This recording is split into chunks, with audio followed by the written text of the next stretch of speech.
The scream that shattered the Alabama night wasn't born of pain, it was born of rage. Sarah Allen's hands moved with deadly precision as she guided another soul away from the chains that waited in the world beyond the cabin door. The candle flame flickered against walls that had witnessed this terrible mercy dozens of times before, casting shadows that danced like the spirits of the freed. Outside, Master Thornfield's empire of human flesh slept peacefully, never suspecting that his most trusted slave was systematically destroying his future profits, one birth at a time. If you're ready to dive deep into one of history's most shocking acts of resistance, hit that subscribe button, give this video a like, and let me know in the comments where you're watching from, because Sarah Allen's story will challenge everything you thought you knew about courage under the most impossible circumstances. The year was 1856, and the peculiar institution had reached its grotesque peak across the American South.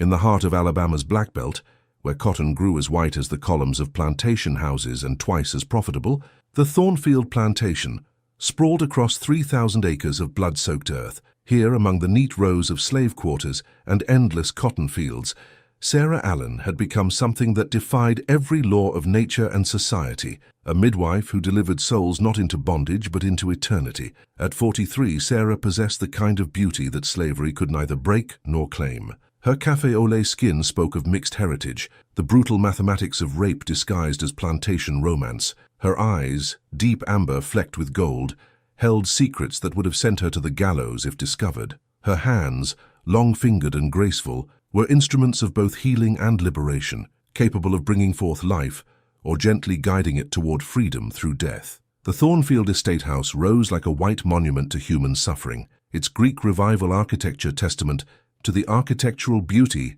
that blood money could buy. 6 massive columns supported a wraparound veranda where Master Jonathan Thornfield held court over his kingdom of flesh and cotton. Inside, crystal chandeliers cast rainbows over mahogany floors polished by enslaved hands, while Persian rugs muffled the footsteps of a family whose wealth was built upon the systematic brutalization of human beings. Master Thornfield, 47 years old and third-generation owner of this empire, possessed the kind of casual cruelty that marked the plantation aristocracy. Tall and lean, with prematurely gray hair and pale blue eyes that never quite focused on enslaved people as human beings, he viewed his 200 slaves as livestock, with the inconvenient ability to speak. His ledgers recorded births and deaths with the same clinical detachment he applied to cattle breeding, noting bloodlines and physical characteristics alongside monetary valuations. A healthy field hand brings $800 at market,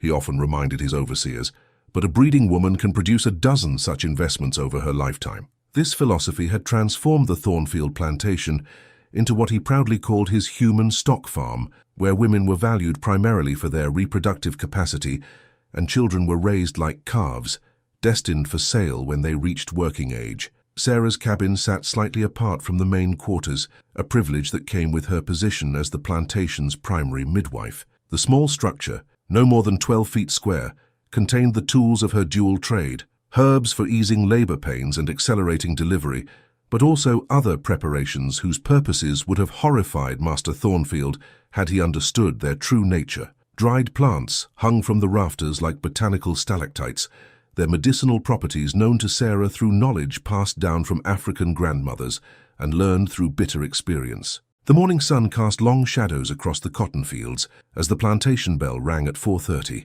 summoning the enslaved workforce to another day of unpaid labor. Sarah watched from her doorway as pregnant women, some barely showing, others heavy with child, joined the exodus toward the fields. Pregnancy offered no reprieve from cotton picking.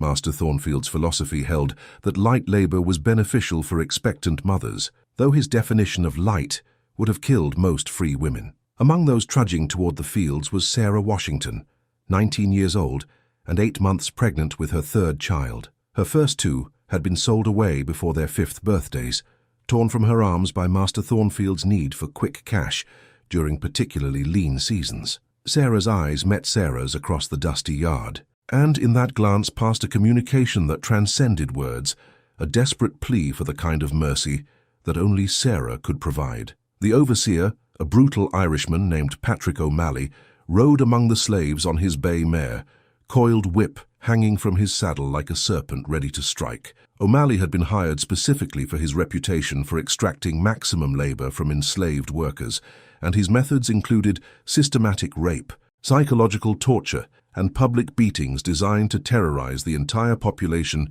into submission. His pale green eyes lingered on pregnant women with particular interest, seeing them as investments that required careful management until delivery. Sarah had learned to navigate this world of calculated cruelty through a combination of strategic deference and careful concealment of her true activities. To Master Thornfield and his overseers, she was simply a skilled midwife, whose services increased the survival rate of valuable human property. They never questioned her methods too closely, never investigated when infant mortality rates seemed higher than expected in certain cases. Their ignorance was her weapon, their casual disregard for enslaved humanity, the very blindness that allowed her to wage her secret war. The plantation's main house buzzed with the activity of house slaves preparing for another day of serving the Thornfield family. Mrs. Eleanor Thornfield, a thin, bitter woman who treated her slaves with the casual cruelty of someone who had never questioned her right to own human beings, presided over the domestic operations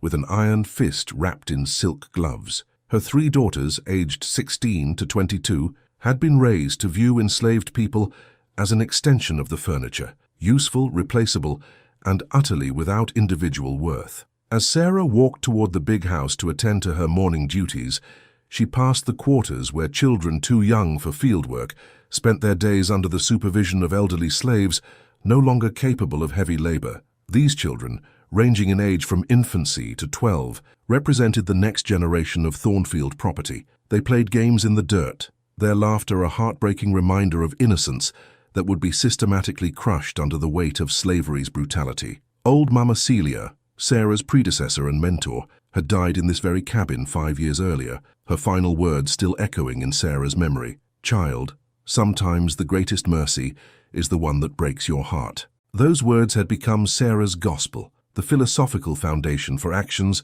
that defied every conventional understanding of maternal instinct and medical ethics. The peculiar institution demanded that Sarah be complicit in its perpetuation, transforming her healing hands into instruments of enslavement. Every successful birth added to Master Thornfield's human inventory.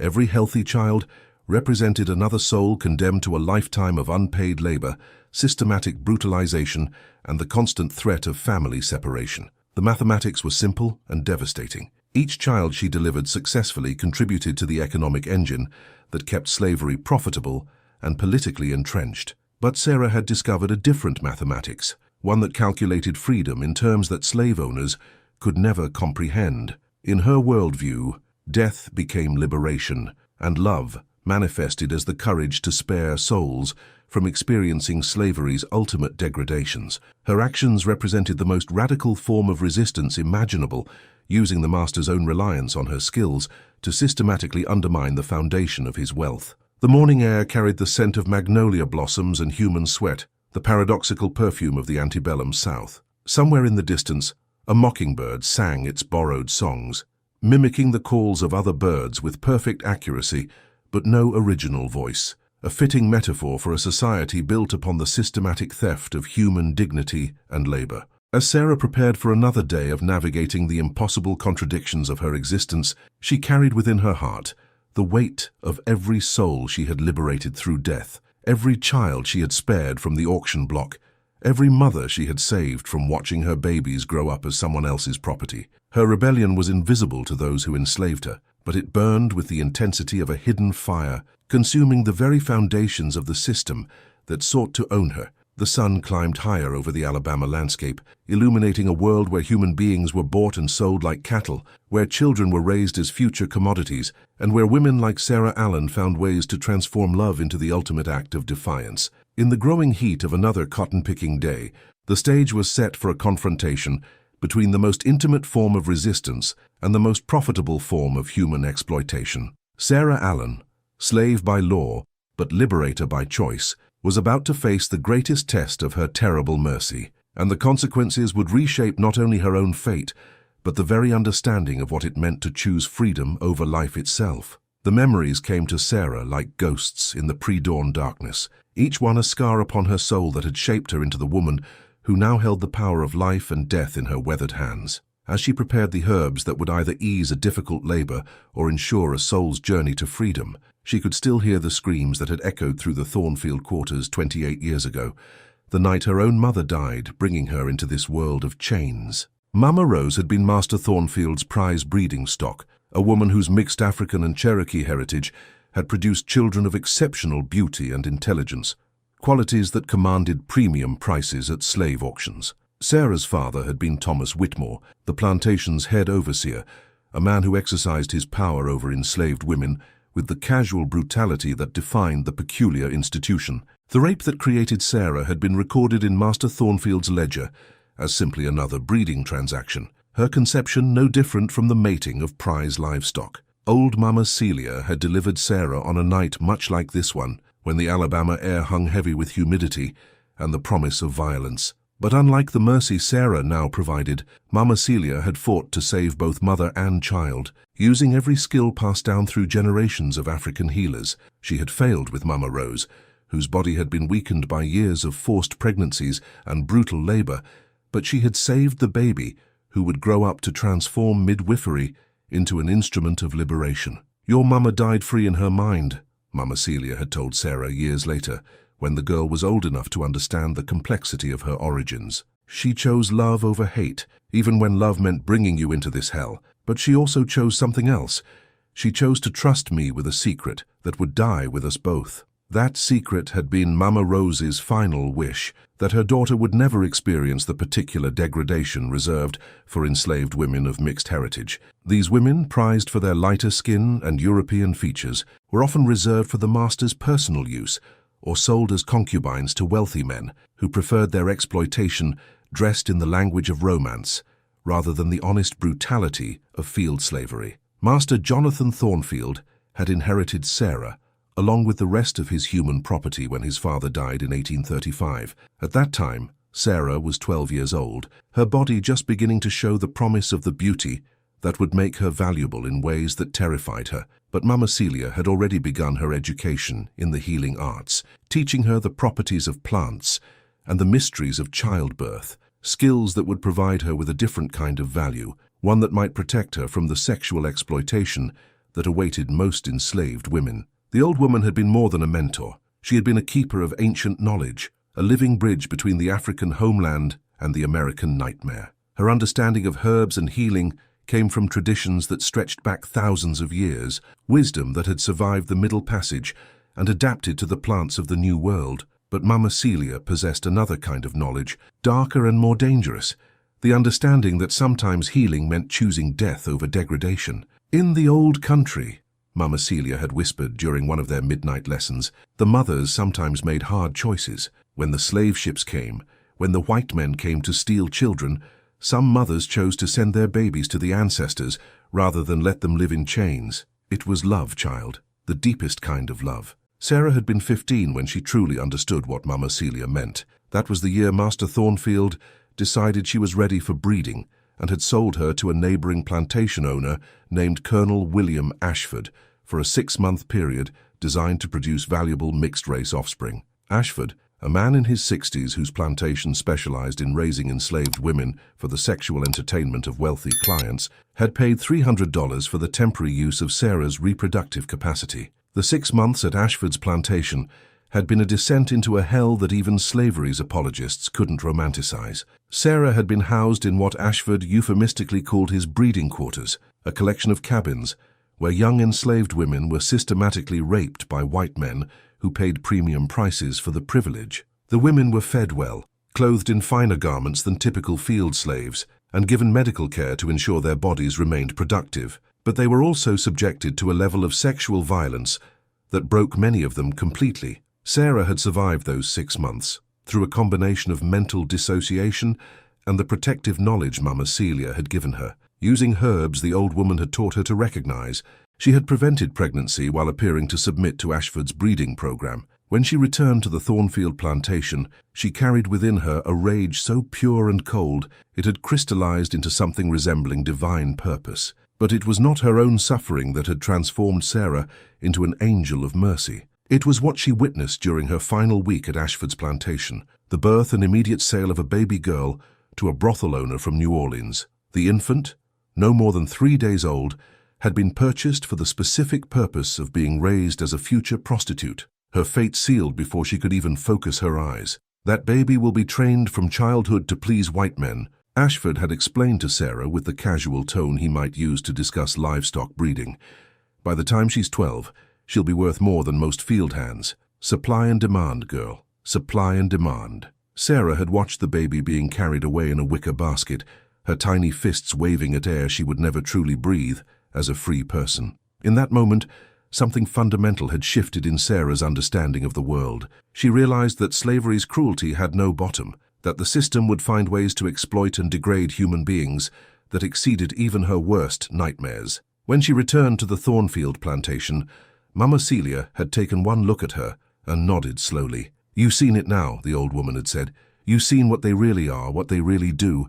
Now you understand why sometimes love looks like death." Sarah's apprenticeship under Mama Celia had taken on new urgency and meaning. She learned not only the herbs that eased pain and promoted healing, but also those that could gently ease a soul's transition from this world to whatever lay beyond. She studied the anatomy of birth with clinical precision, understanding exactly how a slight pressure here, a gentle manipulation there, could mean the difference between a life of slavery and the peace of eternity. The first time she had made the choice, really made it, consciously and deliberately, was during the birth of a baby whose mother had begged her through tears of desperation. The woman, named Clara, had already watched 3 children sold away from her. Her oldest son had been sold to a rice plantation in South Carolina, where the mortality rate was so high that it amounted to a death sentence. Her twin daughters had been sold to different masters when they were 8 years old, separated not only from their mother, but from each other. "Please," Clara had whispered,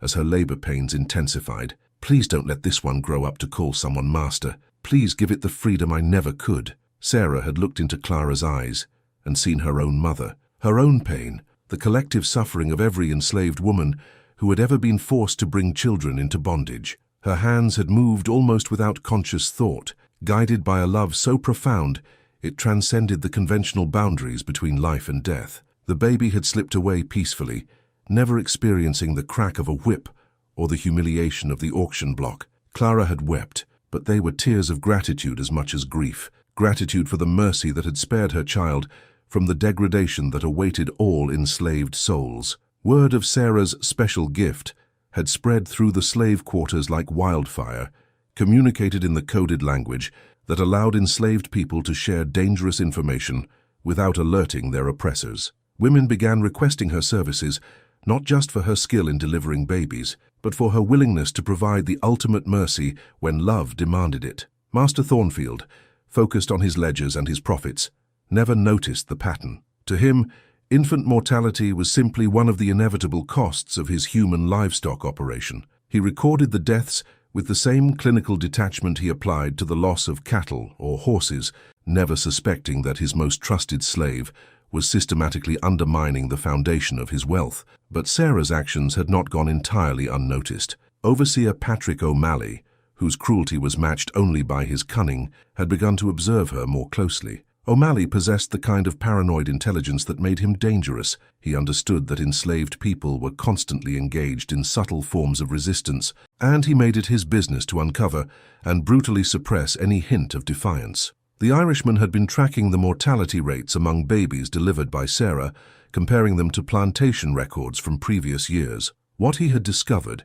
was a statistical anomaly that suggested either incompetence or something far more dangerous. The numbers showed that Sarah's patients were experiencing infant mortality rates nearly twice as high as the plantation average during Mama Celia's tenure. O'Malley had also noticed something else. The requests for Sarah's services seemed to come disproportionately from women who had already experienced the trauma of having children sold away from them. These women, broken by repeated losses, were seeking Sarah's help for reasons that had nothing to do with ensuring successful births. The overseer had begun setting traps, creating opportunities to observe Sarah's methods more closely. He had started appearing unexpectedly during difficult labors, claiming to be checking on valuable plantation property. Each time he found Sarah working with professional competence, her demeanor appropriate for a skilled midwife attending to her duties. But O'Malley possessed the patience of a predator. He understood that catching Sarah in the act would require careful planning and perfect timing. He also understood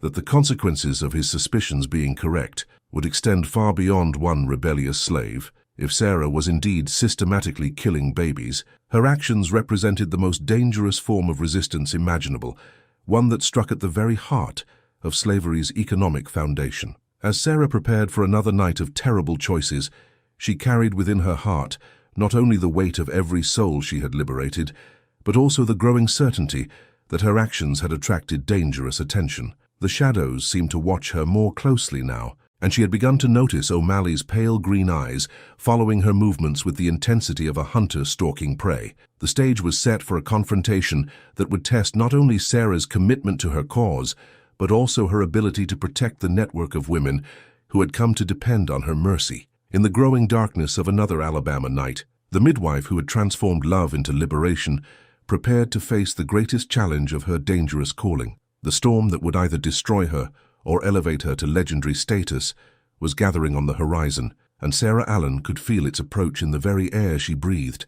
The trap was set with the precision of a master chess player moving pieces toward inevitable checkmate. Patrick O'Malley had spent 3 months carefully orchestrating the circumstances that would either prove his suspicions about Sarah Allen or destroy an innocent woman whose only crime was serving her master faithfully. On this humid September night in 1856, as storm clouds gathered over the Alabama countryside like harbingers of divine judgment, the overseer prepared to spring his carefully laid snare. The bait was perfect.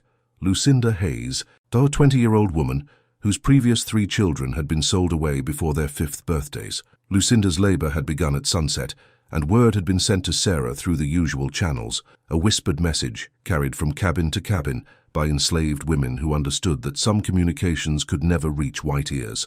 What Sarah didn't know was that O'Malley had orchestrated the entire scenario, ensuring that Lucinda's husband was away on a cotton delivery to Mobile, that the other women in her cabin had been given tasks that would keep them occupied elsewhere, and that he would have a clear view of everything that transpired. Sarah gathered her birthing supplies as she had done hundreds of times before, clean cloths, herbs for pain relief, her special preparations whose true purpose would have meant death if discovered. The weight of her leather satchel felt heavier tonight, as if the very air sensed the approaching confrontation between her merciful rebellion and the brutal machinery of slavery. Thunder rumbled in the distance, nature itself seeming to anticipate the storm about to break over the Thornfield plantation. As she walked through the quarters toward Lucinda's cabin, Sarah felt the familiar tightening in her chest that accompanied these midnight journeys. Each birth was a moral crucible that tested her commitment to a form of love so radical it defied human understanding. Tonight, however, something felt different, a prickling sensation along her neck that suggested predatory eyes watching her every movement. O'Malley had positioned himself in the shadows beside the overseer's house, where he could observe Lucinda's cabin without being seen. His pale green eyes gleamed with anticipation as he watched Sarah's figure disappear through the cabin door. If his suspicions were correct, he was about to witness the most heinous crime imaginable, the systematic murder of Master Thornfield's valuable property by a slave he had trusted with his most precious assets. Inside the cabin, Lucinda gripped Sarah's hands with desperate strength, her eyes communicating the same plea that Sarah had heard dozens of times before. "Please," she whispered between contractions, "please don't let this baby live to be sold away from me. I can't watch another child disappear into slavery. I can't survive losing another piece of my heart." Sarah felt the familiar weight of terrible responsibility settle upon her shoulders. She had delivered Lucinda's previous children, beautiful, healthy babies who had brought joy to their mother for a few brief years before being torn away by Master Thornfield's financial needs. Each separation had broken something fundamental in Lucinda, and Sarah understood that forcing her to endure another such loss would destroy what remained of her sanity. "I understand, child," Sarah murmured, her voice carrying the weight of years spent navigating these impossible moral territories. "Trust me to do what love demands." Outside, O'Malley crept closer to the cabin, positioning himself where he could peer through a gap in the wooden shutters. His heart raced with the excitement of a hunter closing in on dangerous prey.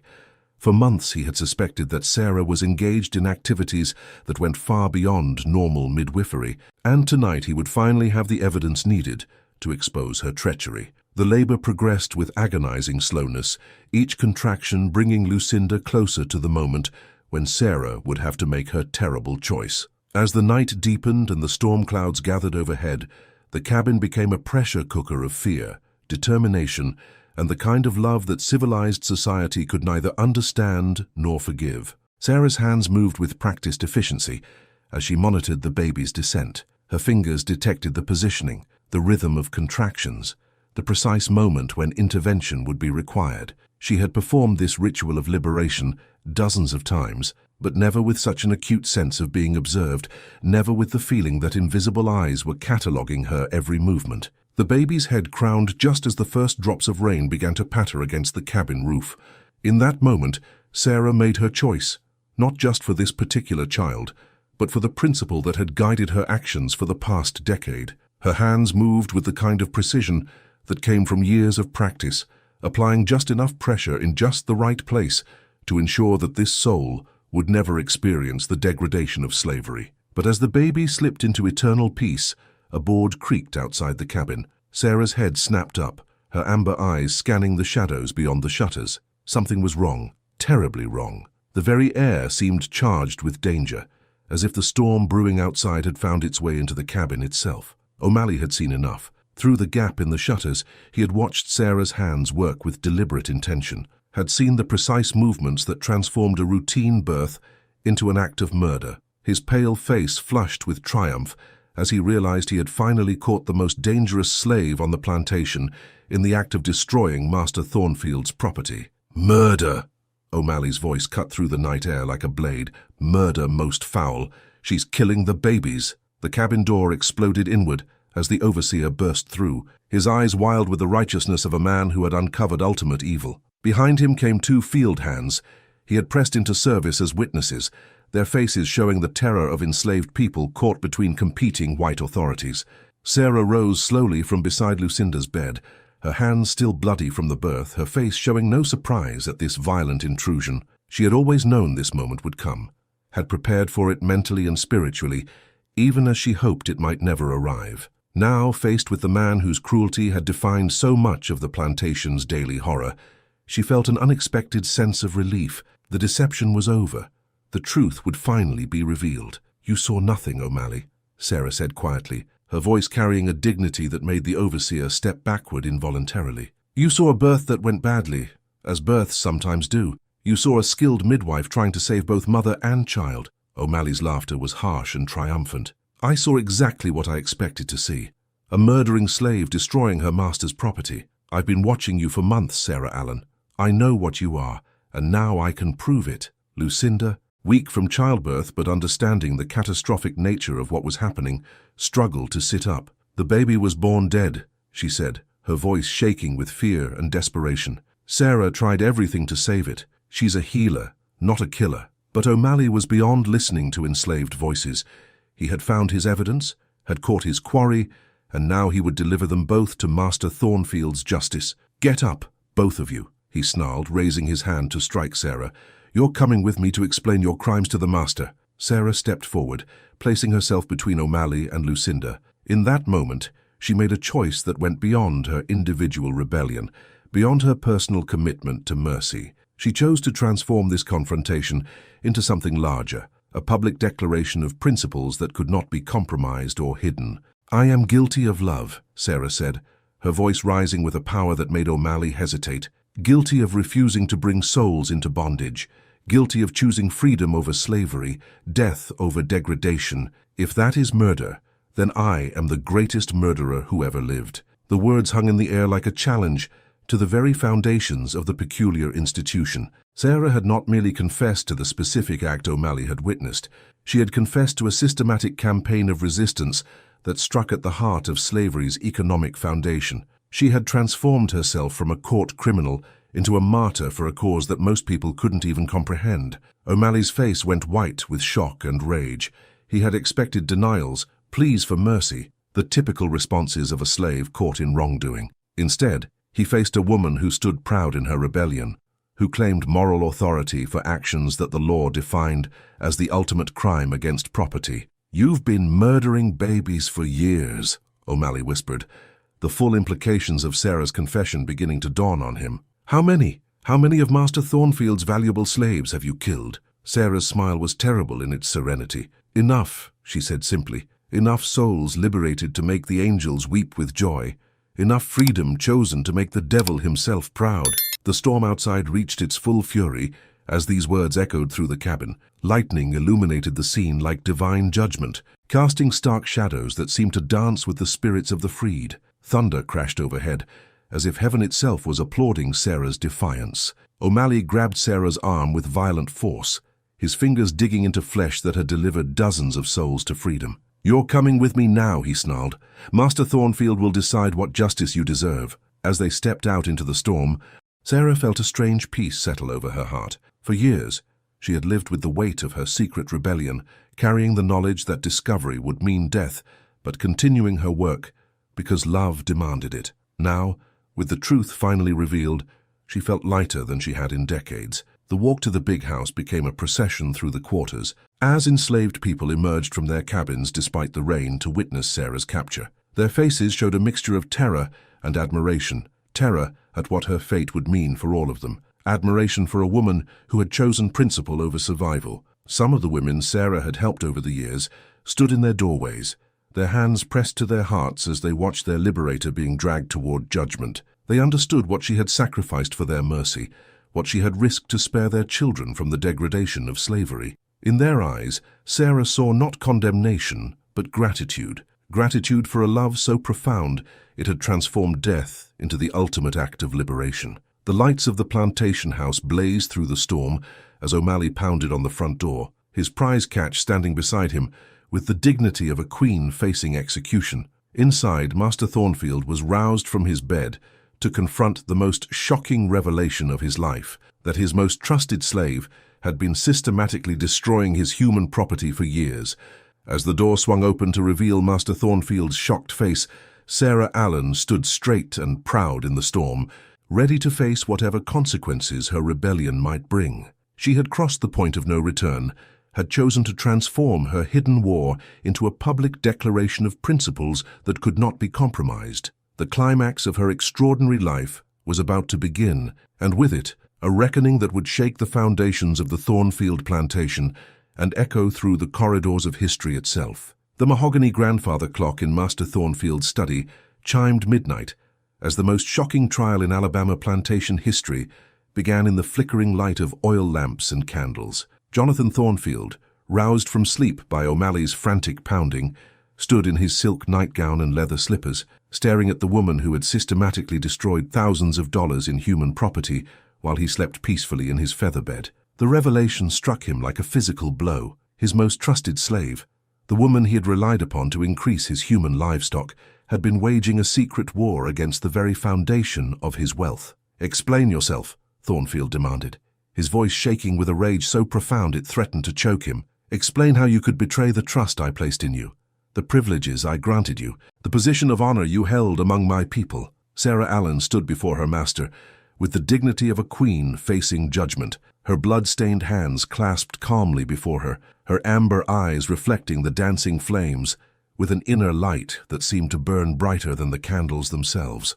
The storm outside had reached its peak, lightning illuminating the windows in brilliant flashes that cast her shadow against the walls like a dark angel of retribution. "I served a higher master than you, Jonathan Thornfield," Sarah replied, using his given name with a familiarity that made him recoil as if struck. "I served love itself, love that demanded I spare innocent souls from the degradation of slavery, love that transformed death into the ultimate act of liberation." The words hung in the air like an indictment of everything Thornfield believed about himself, his society, and the natural order that placed white men at the apex of creation. This slave, this property he had owned since childhood, was not merely confessing to murder. She was declaring herself morally superior to him, claiming divine authority for actions that threatened the economic system that supported his entire world. O'Malley, still dripping from the storm, stepped forward with the eager malice of a man who had finally trapped his prey. "She admits it, Master Thornfield.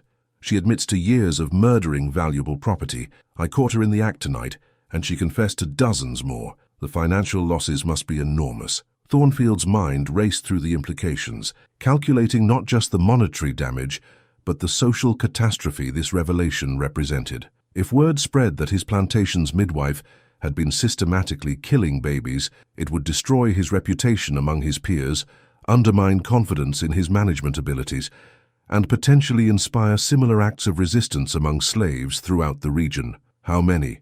Thornfield asked, his voice barely above a whisper. "How many of my children did you murder?" Sarah's smile was terrible in its serenity. "Every child I could spare from your ownership, every soul I could send to freedom before you could break their spirits with your whips and chains, every baby I could save from growing up to call you master." The number wasn't important, not to her, not anymore.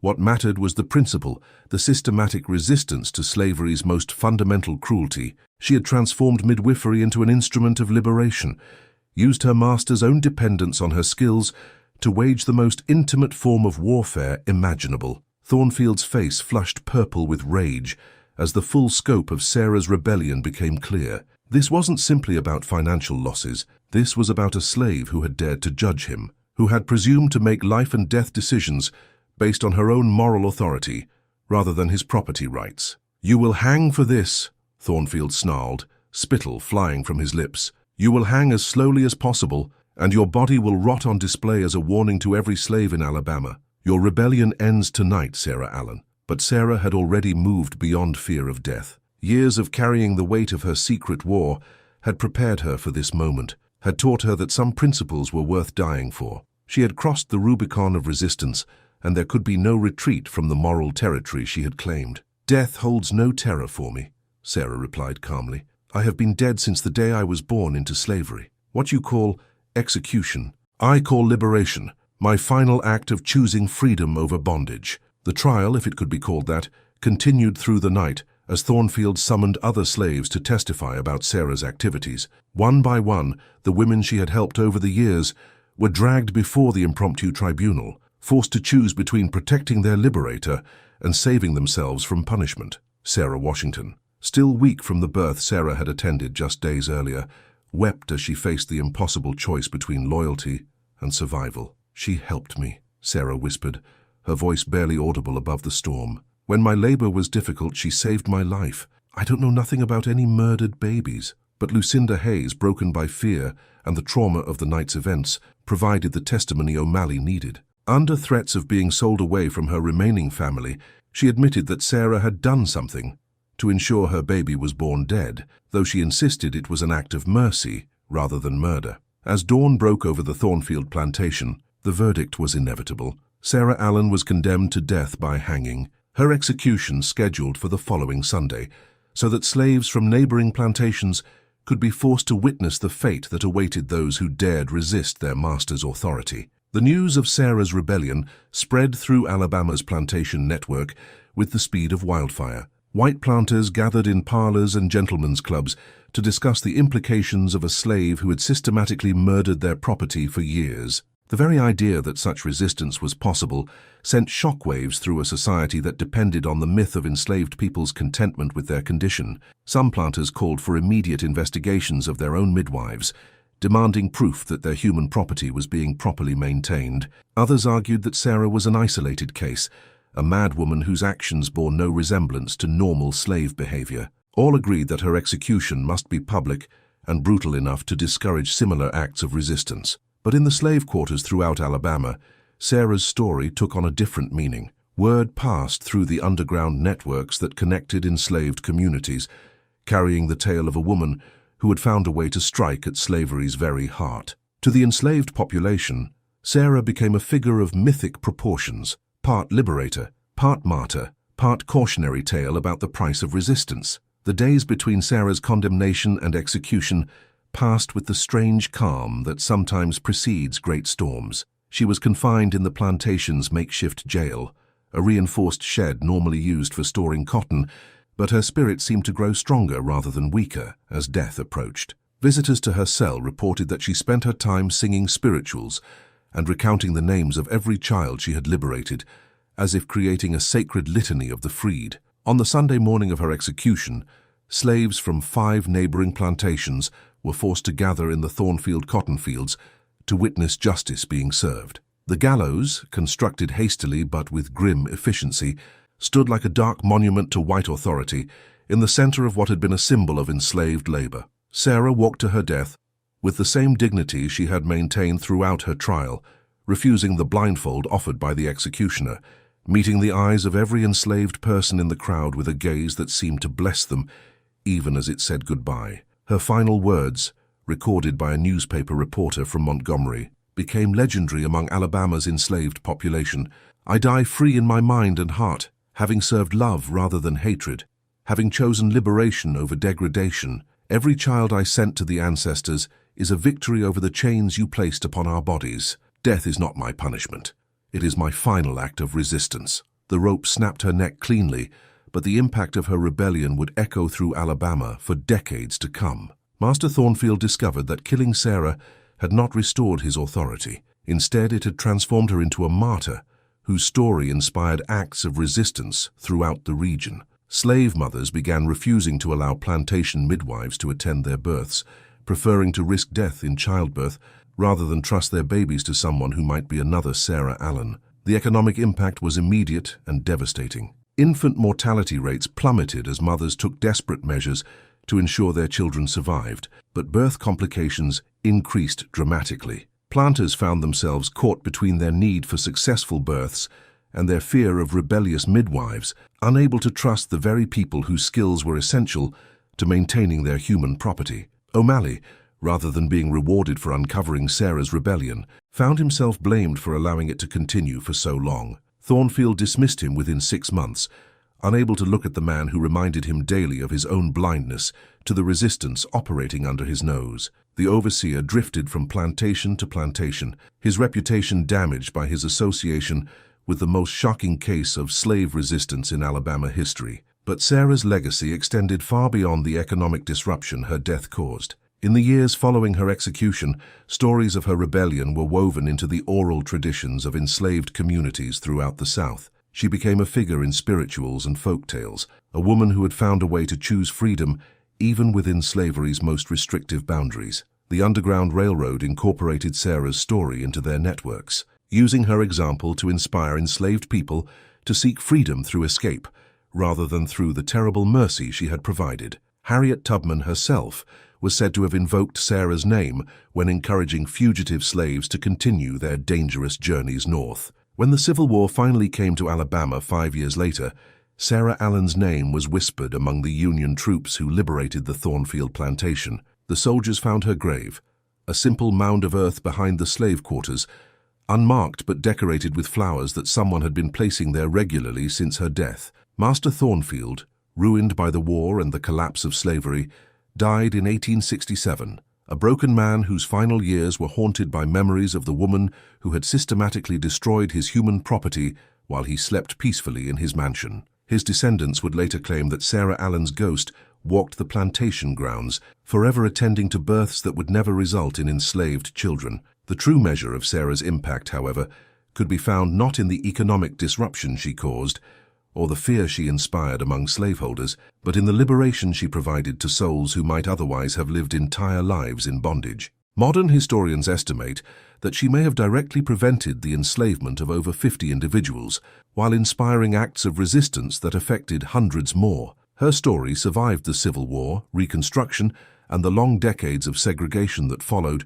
passed down through generations of African American families as a testament to the power of love to transform even the most impossible circumstances. In the Civil Rights era, Sarah Allen's name was invoked by activists who understood that resistance sometimes required choices that challenged conventional understanding of right and wrong. Today, a small memorial garden in Montgomery, Alabama, honors Sarah Allen alongside other heroes of resistance to slavery. The inscription reads simply, "She chose love over law, freedom over life, resistance over submission. In the darkness of slavery, she was a light that could not be extinguished." Sarah Allen's rebellion reminds us that heroism sometimes wears faces that history tries to forget, that resistance takes forms that challenge our comfortable assumptions about right and wrong. In choosing death over degradation for the children she could not protect through any other means, she demonstrated a form of love that transcended conventional morality and touched something eternal and profound. Her story forces us to confront the most difficult questions about what we would do in the face of ultimate evil, how we would respond if our only choices were collaboration or the kind of resistance that demands everything of us. Sarah Allen answered those questions with her life, transforming midwifery into martyrdom and proving that even in slavery's darkest corners, the human spirit could find ways to choose freedom. If Sarah Allen's story has moved you, challenged you, or changed how you think about resistance and liberation, let me know in the comments below. Share this video with others who need to hear about heroes whose names history almost forgot. And don't forget to subscribe and hit that notification bell, because there are so many more stories of courage, resistance, and the unbreakable human spirit waiting to be told.